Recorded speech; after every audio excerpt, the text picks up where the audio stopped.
ஆதியே துணை. யமன் படர் அடிபடு திருமெஞ்ஞான குறள். வாக்கியம் 3 தொடர்ச்சி. மனிதன் எப்பொழுதும் அழிகிறதே இல்லை. அரசன் முதல் ஆண்டி வரை, ஆணாக இருக்கட்டும் பெண்ணாக இருக்கட்டும், படித்தவர்களாக இருக்கட்டும் படிக்காதவர்களாக இருக்கட்டும், எல்லோருக்கும் இந்த அனித்திய தேகம் போய் நித்திய தேகம் வரும். அந்த நேரத்திற்காக இப்பவே நம் அறிவை கொண்டு ஸ்வர்க்க தேகத்தை நாமே தேடி வைத்துக் கொள்ள வேண்டும். தவறினால் எக்கோடி காலத்திற்கும் அவஸ்தைப்பட நரக தேகம் தானே வந்துவிடும். இப்படி அவஸ்தையில் போய் மாட்டாமல் நித்திய ஸ்வர்க்கத்தை சம்பாதிக்கவே 100 வயதை இறைவன் நமக்கு இனாமாக தந்தான். ஒரு நாள் வயதை கிரயம் கொடுத்து வாங்க முடியுமா? சூரியன் உதயகிரியில் தோன்றி அஸ்தகிரிக்கு போகிறதே, அந்த ஒரு நாளின் கிரயம் என்ன? ஒரு மனிதனுக்கு ஒரு நாளைக்கு இவன் மூக்கில் 21,600 சுவாசங்கள் ஓடுகிறதே, அந்த ஒரு நாளை உன்னுடைய பணம் எல்லாவற்றையும் கொடுத்தாலும் சம்பாதிக்க முடியுமா? அல்லது அதில் ஒரு சுவாசத்தை கிரயத்திற்கு வாங்க முடியுமா?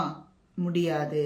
அப்படிப்பட்ட நிகமத்தாகிய வஸ்துவை 100 ஆண்டு காலம் எதற்காக உனக்கு கொடுத்திருப்பான்?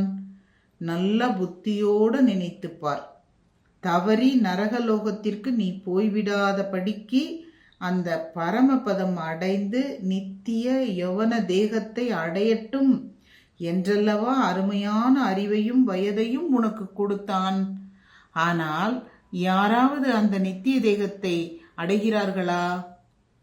சொர்க்க தேகத்திற்குள் புகுவதற்கும் நரக தேகத்திற்குள் புகுவதற்கும் உள்ள வித்தியாசத்தை இப்பவே இந்த தூலத்திலேயே காட்டுகின்ற அடையாளங்களை நாம் பேச்சிலும் நூல்களிலும் வெளியாக்கி இருக்கிறோம். முன்பே இந்த வித்தியாசம் இருந்து வந்ததுதான். அதனால்தான் ஒருவர் இறந்து அடக்கமான இடத்தை ஆலயம் என்று கொண்டாடுகிறார்கள். ஆனால் மற்றவர்களை அவர்கள் தாய் தந்தையராகவே இருந்தாலும் செத்த உடனே பேய் என்று சொல்லி தம்மை பிடித்து கொள்ளும் என்று பயப்படுகிறார்கள். இரண்டுக்கும் திட்டமான அடையாளங்கள் இருக்கின்றன. இந்த உலகம் எப்படி பிரத்யட்சமாக இருக்கிறதோ அப்படி பிரத்யட்சமான திட்டமான அடையாளங்கள் வேறு வேறாக இருக்கின்றன. இவன் இன்னான், இவள் இன்னாள், இவர்கள் சொர்க்கலோகம் ஜோடியாக போய் மகிழ்ச்சியடைய போகிறார்கள் என்று இங்கேயே அடையாளத்துடன் தெரியும். எப்பவும் இந்த 2 அடையாளங்களும் இருந்ததுதான்.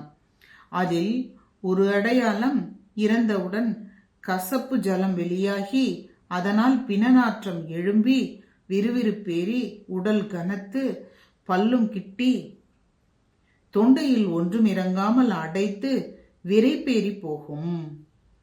முந்தி 3 மனங்களும் இருந்தவன் செத்த பின் கனத்து 5 அல்லது 6 மனங்காக ஆகிவிடுவான்.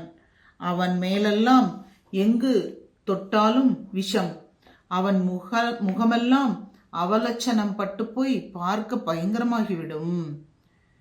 இந்த அவலட்சணம் உண்டாவதற்கு காரணம் யமன் என்ற இஸ்ராயேல் அவனை பீடித்ததால் அல்லவா? இந்த அடையாளம் வந்துவிட்டால் நரகத்திற்கு ஆளாகிவிட்டான் என்றாகி விடுகிறது. அப்படி இல்லாமல் இன்னொரு அடையாளம் ஜீவவித்து வெளியாகாது, மனத்துடன் பரிசுத்த பிரயாணம் ஆவது. அவ்வாறு ஆகியிருந்தால் யமன் தீண்டவில்லை என்று ஆகிறது. இது என்ன சின்ன காரியமா? இவ்வாறு மெய்வழி சாலை ஆண்டவர்கள் அருளி செய்துள்ளார்கள். நமஸ்காரம்.